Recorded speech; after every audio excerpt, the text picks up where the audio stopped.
Hello everyone, welcome back to Sydney and Starlet. And if you're new here, welcome, enjoy the videos. So today me and Sydney are going to be reading Disney's Tarzan, a read aloud storybook. So let's begin.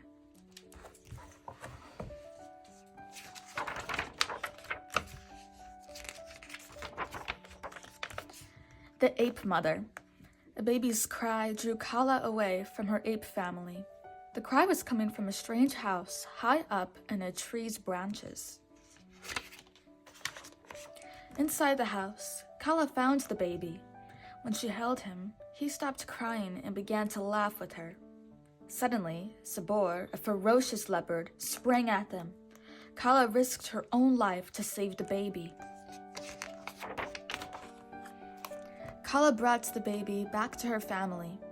"You cannot keep it," said Kerchak, the apes' leader. "It's not our kind." "Sabor killed his family," Kala explained. Reluctantly, Kerchak agreed to let her raise the child. Kala named the baby Tarzan.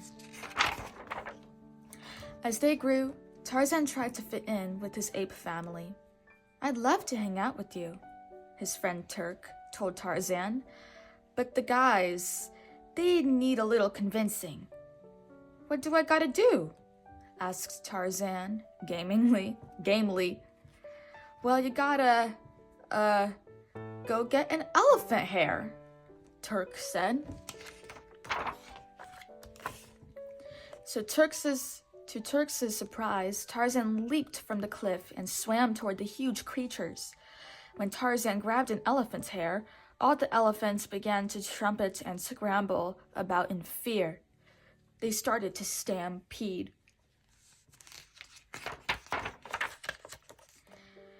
The charging elephants rushed through the apes' feeding area.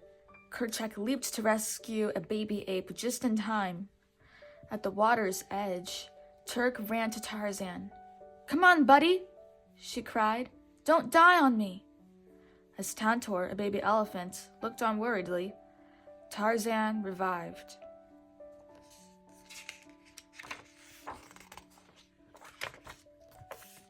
Then Kerchak arrived.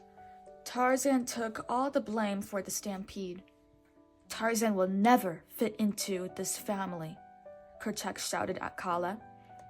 That evening, Tarzan knelt at the edge of a pool and looked at his reflection. Kala approached. "Why am I so different?" Tarzan asked, placing his hands against Kala's.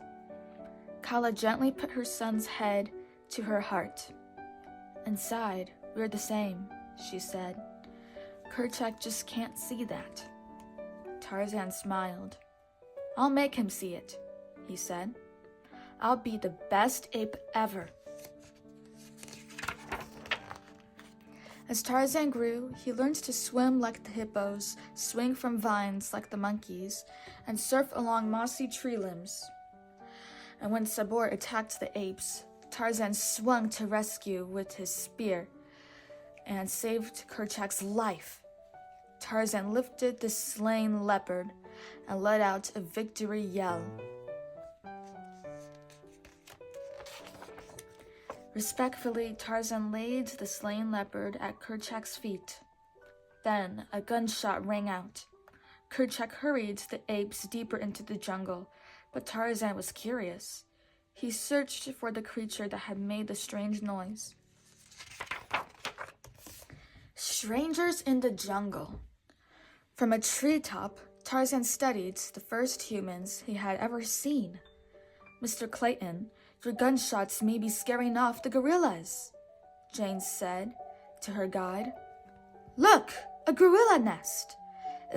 exclaimed Professor Porter, Jane's father. Porter and Clayton pressed on, looking for more nests.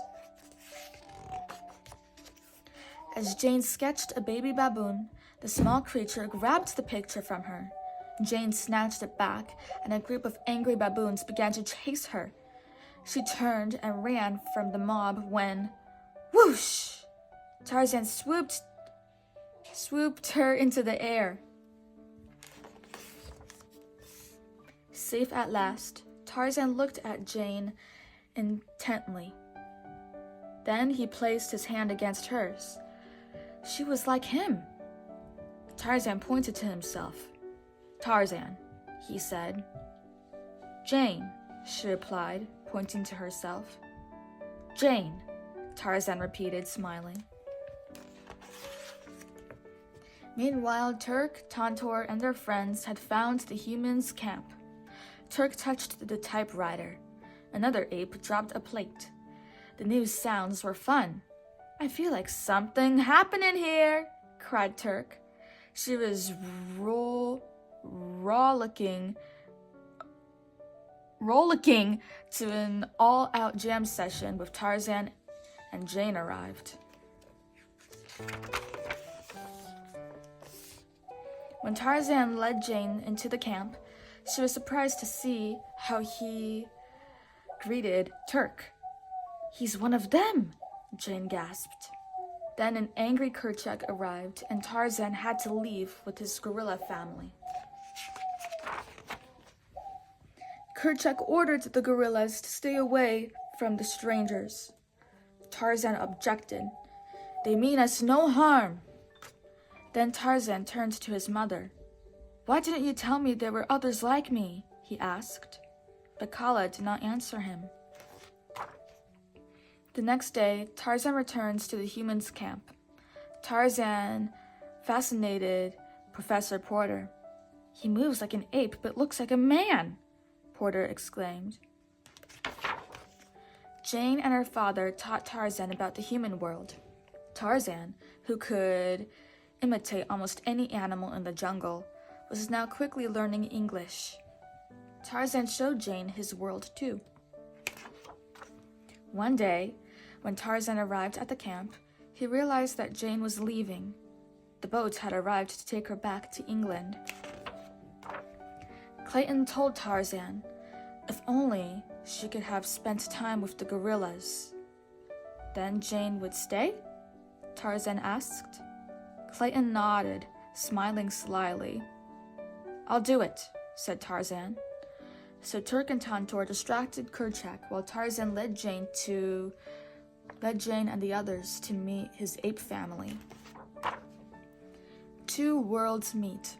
Jane and Porter loved the apes at first sight. Tarzan spoke to the apes. "Woo hoo hee hee woo." Jane repeated his sounds, and the baby apes cheered. "What did I say?" she asked.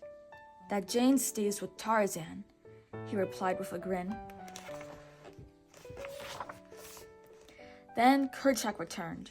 Just as Clayton began arguing with the gorilla, enraged, Kerchak leaped to protect the gorilla from Clayton. "Run!" Tarzan shouted. He tackled Kerchak while the humans escaped. "You betrayed us all," Kerchak told Tarzan. Kala saw Tarzan was torn between his love for his ape family and his need to be with the humans. Though she risked losing him forever, she led him to the treehouse where she had found him.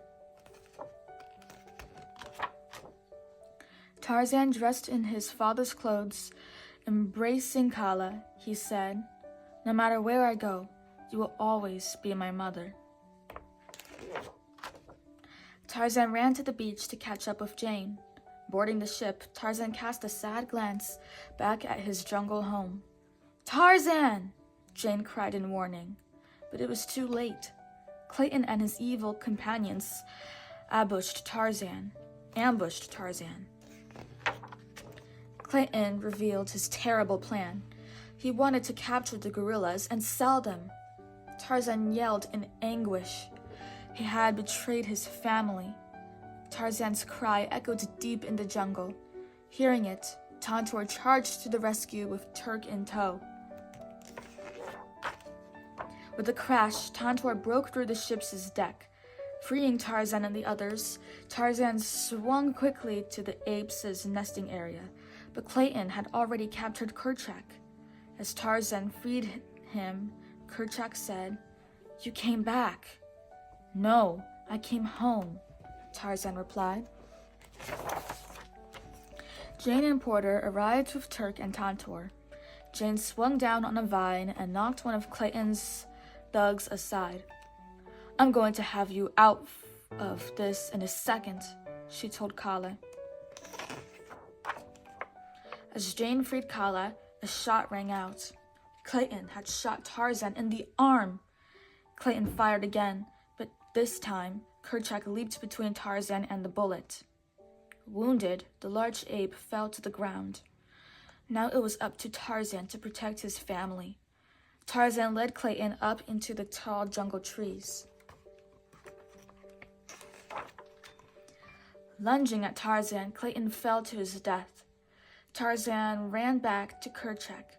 "Forgive me," Tarzan said. With his final words, Kerchak told Tarzan, "Take care of our family, my son." The next day, Tarzan and Jane said goodbye. Rowing toward the ship, Porter said, "Jane, dear, I can't help feeling that you should stay. You love him." Jane knew her father was right. She jumped out of the boat, and so did Porter. "Hoo, hoo, hee, hoo," Jane said, and she and her father were staying. They were welcomed to their new home by all the apes, and by Tarzan, who knew at last where he belonged. The end. So that is it for today, everyone. I really hope you all enjoyed it, and we'll see you all next time. Bye-bye. Bye-bye. Get your favorite page.